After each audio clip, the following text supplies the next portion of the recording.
You can see who I am. We're going to talk about Camp Koinonia as a brief description in your packet. The population of disabled individuals in this country is growing by leaps and bounds. Autism has grown more than double in the last 5 years. Census tells us that 1 in 12 children and teens are disabled in this country, and there are more than 54 million persons disabled in the United States. Medical advances has kept people alive longer and better. And the severe disabilities that people have these days affects their ability to experience recreation and leisure kinds of opportunities, as we all do. There's a venue like this here. Recreation therapy programs prepare professionals to work with persons with disabilities of all ages. Our program at the University of Tennessee is one such academic program in the College of Education and Department of Kinesiology, Recreation, and Sports Studies. Only one of 100 in the United States and Canada, by the way, that is certified to do these kinds of things. Our department has developed a program called Camp Koiononia. I've been doing it for 35 years at Virginia Tech and here. An example of one way that we can provide opportunities for children and young adults to experience recreation and leisure and social activities that they may not otherwise have. A lot of our kids will stay at home year-round except for this 1 week in April when they have a chance to participate in rec and leisure kinds of activities. In an outdoor environment 24/7. Our students are assigned to a person with a disability. They are able to reach out and touch this person on a week and round-the-clock basis. The UT students attend a class for 3 hours each Thursday evening during the spring term, and they learn about disability conditions and how to work with a child with a disability.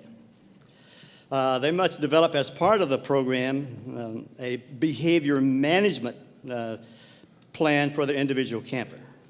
The plan is developed after the students will talk to the parents, review the camper's application, and talk to the parents and actually meet the camper either at their home or in a venue that we set up for them.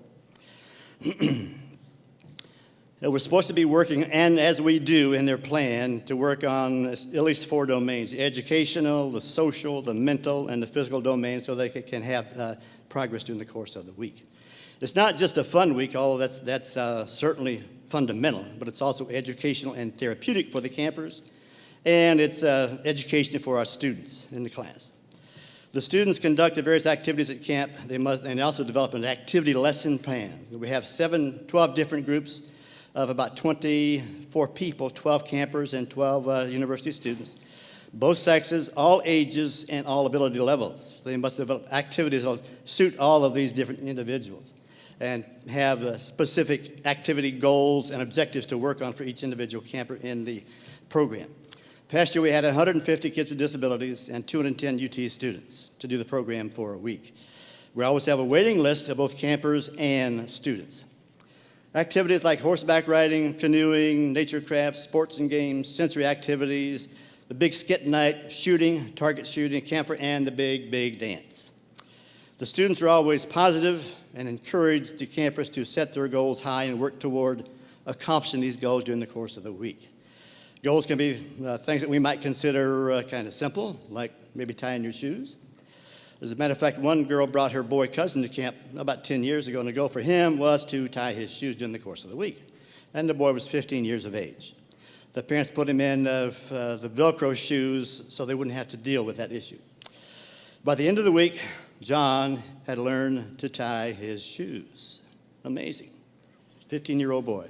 Something that parents didn't have to do anymore after that. He could dress himself in that particular part. Our students are great role models for our campers. If our students take the easy way out or don't do their best, then that's what our campers are going to do. They kind of follow suit. The students are motivated throughout the semester to excite and motivate the campers to reach the stars, to soar and not creep, and also to go beyond their abilities. This attitude is passed on to our campers. Attitudes are contagious, right? Are yours worthy of catching? Anybody want to admit that? Yeah. Students know how to reach into their reserve pack and get more energy, how to get through the midweek hump, so to speak. And then they show the campers how to enjoy every minute of every day and how to share the relationship that builds throughout the course of the week. Sometimes we'll start early on Sunday, and as they first get acquainted, they may not feel too comfortable leaving the home, leaving their parents and siblings, and go to the strange environment, and a strange person meets them as they come and arrive.